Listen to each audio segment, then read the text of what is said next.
warahmatullahi taala wabarakatuh. Kembali lagi dengan saya Indriana Agustin. Pada video kali ini saya akan menjelaskan tentang metode TOPSIS. Tugas video ini untuk memenuhi UTS saya pada mata kuliah Sistem Pendukung Keputusan. Jadi mari kita masuk ke pembahasannya. Nah, dalam proses pengambilan keputusan, seringkali kita dihadapkan pada banyak pilihan dengan berbagai kriteria penilaian. Misalnya, dalam menentukan alternatif terbaik di sebuah perusahaan, setiap pilihan dievaluasi berdasarkan kriteria tertentu yang telah ditetapkan. Salah satu metode yang dapat digunakan untuk membantu menentukan pilihan terbaik secara objektif adalah TOPSIS, yang menilai alternatif berdasarkan jaraknya terhadap solusi ideal, terbaik, dan terburuk.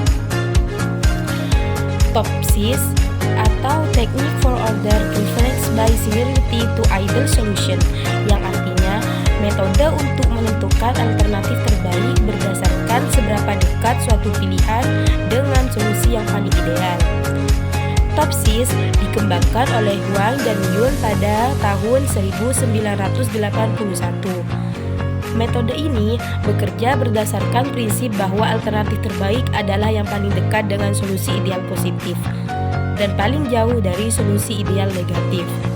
Dengan cara ini, TOPSIS membantu menentukan alternatif paling optimal dalam beberapa pilihan berdasarkan bobot dan jenis kriteria. Nah, langkah-langkah utama dalam metode TOPSIS.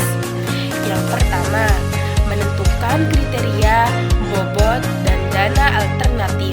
Yang kedua, membuat matrik keputusan berdasarkan penilaian tiap alternatif. Dan yang ketiga, melakukan normalisasi agar semua nilai berada dalam skala yang sama. 4.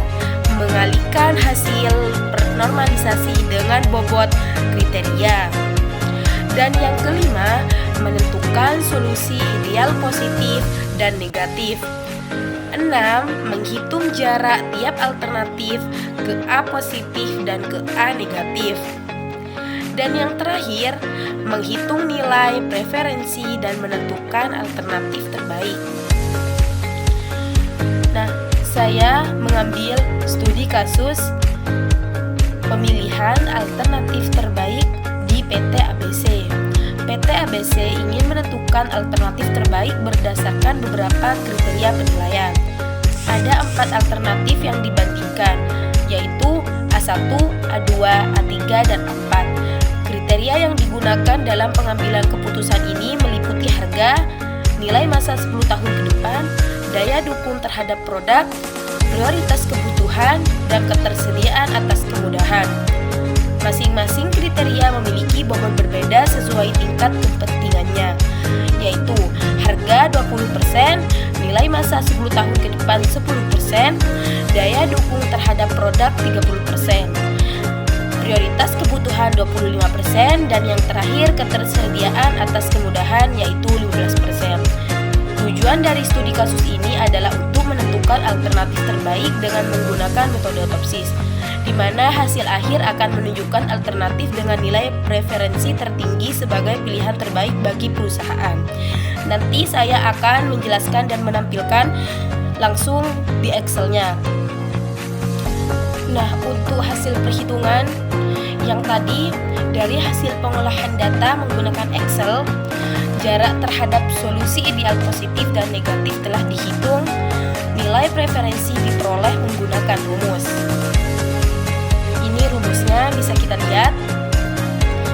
Dan hasilnya A1 mendapatkan 0,64, A2 0,38, A3 0,60, dan A4 0,35.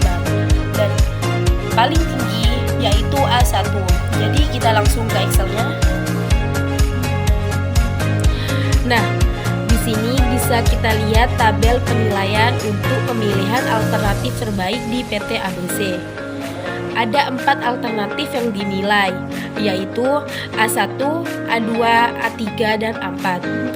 Masing-masing alternatif ini dinilai berdasarkan 5 kriteria, yaitu harga, nilai masa 10 tahun ke depan, daya dukung terhadap produk, prioritas kebutuhan dan ketersediaan atas kemudahan. Tiap kriteria punya bobot yang berbeda. Dan bobot paling tinggi ada di daya dukung terhadap produk, yaitu sebesar 30%, karena dianggap paling berpengaruh dalam pengambilan keputusan.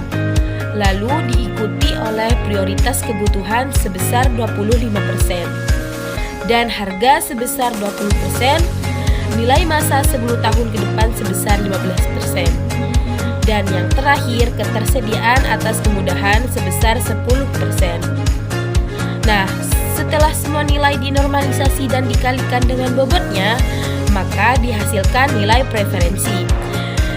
Nilai preferensi yang menunjukkan seberapa dekat masing-masing alternatif dengan solusi ideal.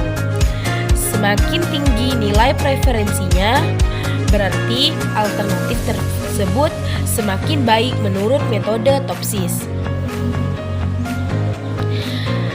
Dan dari hasil perhitungan di sini, A1 memiliki nilai paling tinggi, yaitu 0,64, sehingga direkomendasikan sebagai alternatif terbaik di PT ABC. Nah, kita udah sampai di kesimpulan. Saya tadi sudah menjelaskan cara kerjanya di Excel. Nah, kesimpulannya, metode Topsis adalah cara sistematis untuk menentukan alternatif terbaik berdasarkan kedekatan dengan solusi ideal. Melalui perhitungan yang terstruktur, metode ini memberikan hasil yang objektif dan mudah dipahami. Pada studi kasus pemilihan alternatif di PT ABC, hasil perhitungan menunjukkan bahwa A1 adalah pilihan paling optimal berdasarkan kriteria yang digunakan. Sekian presentasi yang dapat saya sampaikan. Saya mengucapkan terima kasih atas perhatian dan waktu yang telah diberikan. Semoga penjelasan yang saya sampaikan dapat bermanfaat dan menambah wawasan kita semua. Mohon maaf apabila dalam penyampaian terdapat kekurangan atau kesalahan, baik dari segi ucapan maupun penjelasan. Terima kasih. Bye-bye.